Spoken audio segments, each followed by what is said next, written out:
Hello दोस्तों, स्वागत है आप सभी का आज के एक और नए वीडियो में। तो प्यारे दोस्तों, आज की इस वीडियो में हम जो है समकोण त्रिभुज का क्षेत्रफल ज्ञात करना सीखेंगे। और सबसे पहले इसमें हम समझेंगे कि समकोण त्रिभुज होता क्या है। तो आइए वीडियो को हम स्टार्ट करते हैं। तो दोस्तों, यहाँ पे हम देखें, सबसे पहले समकोण त्रिभुज को समझेंगे कि समकोण त्रिभुज होता क्या है। तो आइए हम देखते हैं। समकोण त्रिभुज होता है, देखिए, किसी भी रेखा पर खींचा गया लंब जिससे 90 डिग्री का कोण बने वो हमारा समकोण त्रिभुज कहलाता है। तो जैसे देखिए, यहाँ पे हमने एक रेखा खींचा और इस पर हमने जो है एक लंब डाला। क्या डाला? लंब। तो यहाँ पे देखिए दोस्तों, यहाँ पे जो है 90 डिग्री का कोण बन रहा है और इस रेखा को हमने यहाँ पे मिला दिया। तो जिसमें हमारा 90 डिग्री का कोण बनता है वो हमारा क्या होता है? समकोण त्रिभुज।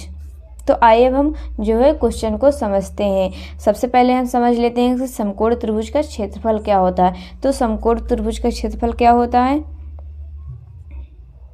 तो यहाँ पे क्षेत्रफल बराबर क्या होगा?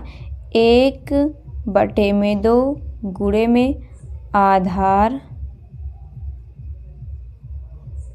गुणे में ऊंचाई।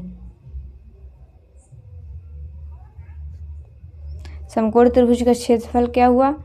1/2 गुणे में आधार गुणे ऊंचाई। तो आइए हम देखिए क्वेश्चन को पढ़ते हैं ध्यान तरीके से।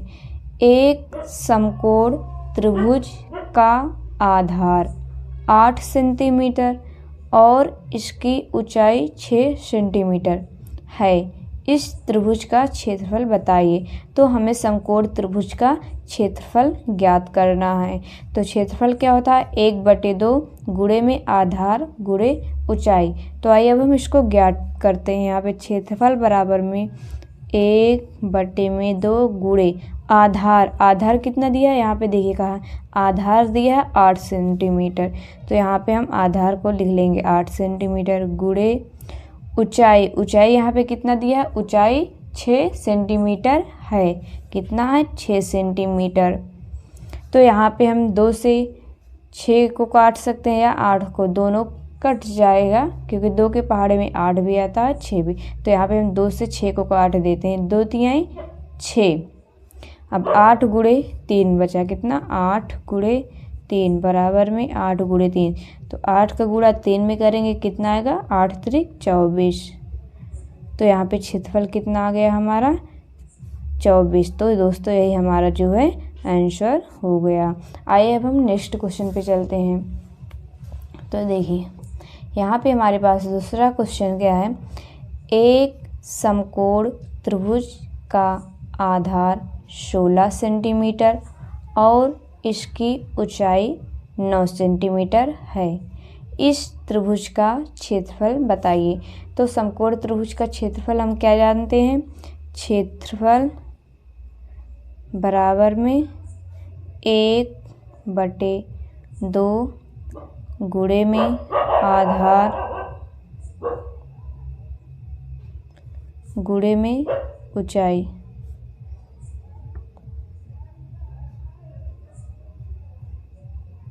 तो यहाँ पे देखिए 1/2 गुणे आधार। अब हम क्वेश्चन में देखते हैं आधार हमारा कितना है। आधार 16 सेंटीमीटर। तो यहाँ पे हम 16 को लिख लेंगे। गुणे तो गुणा का चिन्ह। ऊंचाई देखिए क्वेश्चन में क्या दिया? ऊंचाई 9 सेंटीमीटर है। कितना है? 9 सेंटीमीटर।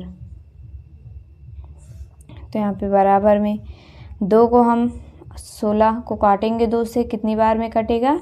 2 का 2, 2 दूनी 4, 2 3 6, 2 चौक 8, 2 पंचे 10, 2 छंग 12, 2 8 16। कितनी बार कटा? 8 बार।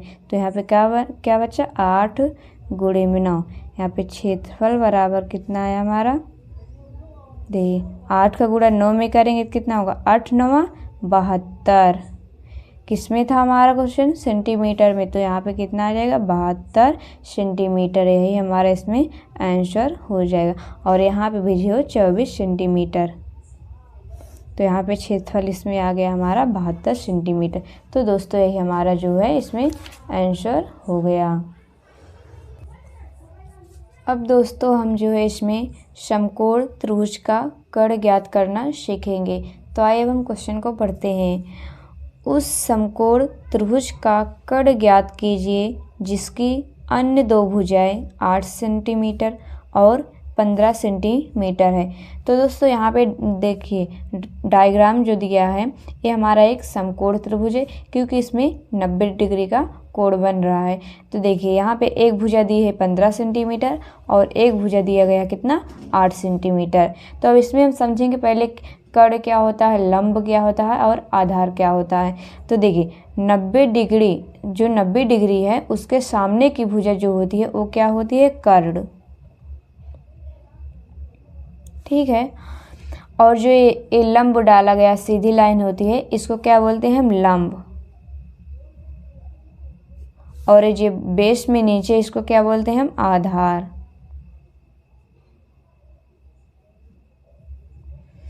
तो क्या होता है देखिए इसमें हम इस क्वेश्चन को करने के लिए इसमें हम क्या लगाएंगे, पाइथागोरस प्रमेय।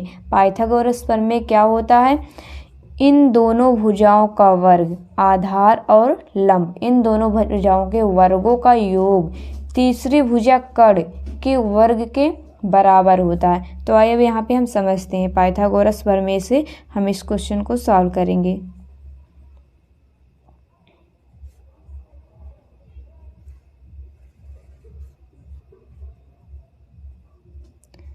पाइथागोरस प्रमेय, पाइथागोरस प्रमेय क्या होता है, इन दोनों भुजाओं के वर्गों का योग, आधार और लंब, जो दो भुजा हैं इनके वर्गों का योग तीसरी भुजा कर्ण के वर्ग के बराबर होता है। तो यहाँ पे हम लिख लेते हैं कर्ण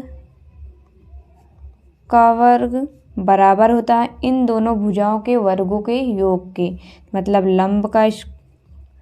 लंब का वर्ग प्लस में आधार का वर्ग।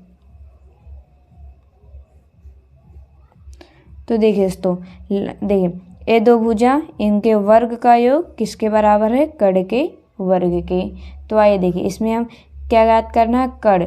तो देखिए लंब कितना दिया गया है 8 सेंटीमीटर और आधार कितना दिया गया 15 सेंटीमीटर। तो इसको हम लिख लेते हैं यहाँ पे, कर्ण का स्क्वायर बराबर में लंब कितना है 8 सेंटीमीटर, तो यहाँ पे 8 का स्क्वायर प्लस में आधार कितना दिया गया 15 सेंटीमीटर। तो यहाँ पे हम 15 को लिख लेंगे, 15 का स्क्वायर। तो यहाँ पे कर्ण का स्क्वायर बराबर में 8 का स्क्वायर दोस्तों क्या होता है, 8 × 64। तो यहाँ पे 64 प्लस में 15 का स्क्वायर क्या होगा, 15 में 225।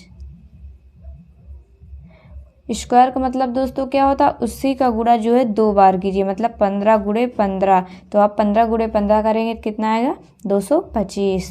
तो यहाँ पे कर्ण का स्क्वायर बराबर हो जाएगा, अब इसको हम प्लस करेंगे। तो 5 में 4 प्लस करेंगे 5 × 4 = 9, फिर 6 में 2 प्लस करेंगे 6 × 2 = 8, फिर यहाँ पे 2 कितना आ गया 289।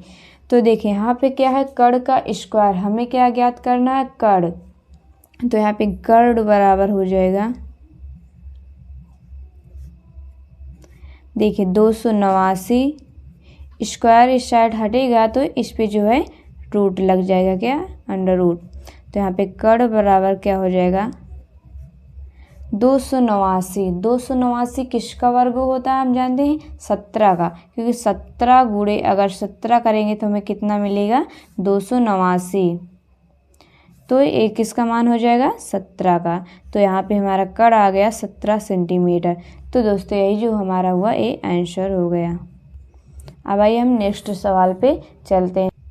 अब दोस्तों यहाँ पे हमारे पास दूसरा क्वेश्चन क्या है, तो देखिए यहाँ पे हमें सिर्फ फिगर दिया गया है। इसमें हमें देखिए यहाँ पे ये जो कर्ण है ये क्या है, कौन सी भुजा, कर्ण, और ये क्या है आधार,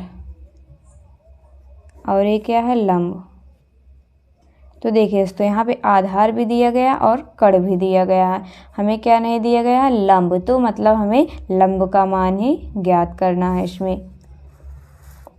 तो हम इसमें क्या लगाएंगे, पाइथागोरस प्रमेय। पाइथागोरस प्रमेय क्या होता है, कर्ण का स्क्वायर बराबर में लंब का स्क्वायर प्लस में आधार का स्क्वायर। तो यहाँ पे कर्ण कितना दिया गया 13, तो यहाँ पे 13 का स्क्वायर बराबर में लंब हमें ज्ञात करना, तो हम ऐसे लंब को लिख लेंगे लंब का स्क्वायर प्लस में आधार कितना है 12 सेंटीमीटर, तो यहाँ पे हम 12 को लिख लेंगे 12 का स्क्वायर। अब यहाँ पे दोस्तों 13 का स्क्वायर क्या होता है आनंद, 13 हमें 169, 13 का स्क्वायर मतलब 13 का गुणा आप 13 बार 2 बार कीजिए, तो 13 का स्क्वायर करें 2 बार गुणा करेंगे कितना आएगा 169, तो यहाँ पे हम 169 को लिख लेंगे। अब यहाँ पे 12 का स्क्वायर लंब का स्क्वायर प्लस में 12 का स्क्वायर दोस्तों क्या होता है 12 बराबर हमें 144। अब यहाँ पे हमें लंब का मान निकालना है, तो 144 को हम बराबर के इस साइड संख्या के साइड लाएंगे, तो यहाँ पे 164 इस साइड प्लस में है, बराबर के इस साइड ले आएंगे तो किस में हो जाएगा माइनस में, तो यहाँ पे माइनस में 144 बराबर में लंब का स्क्वायर। 169 में से 144 को माइनस करना है, 9 में से 4 गए 5, 6 में से 4 गए 2, 1 में से 1 गए 0, तो यहाँ पे लंब का स्क्वायर कितना आ गया 25। तो हमें ज्ञात क्या करना है लंब, तो इस साइड अगर स्क्वायर इसका हटेगा तो इस साइड क्या लग जाता है इस पर अंडर रूट, तो यहाँ पे हो जाएगा अंडर रूट 25 बराबर में लंब। तो अंडर रूट 25 किसका मान होता है 5, तो यहाँ पे 5 आ जाएगा 5 सेंटीमीटर बराबर में लंब, तो यहाँ पे लंब का मान हमारा कितना आ गया 5 सेंटीमीटर, तो यही हमारा जो है आंसर हो गया।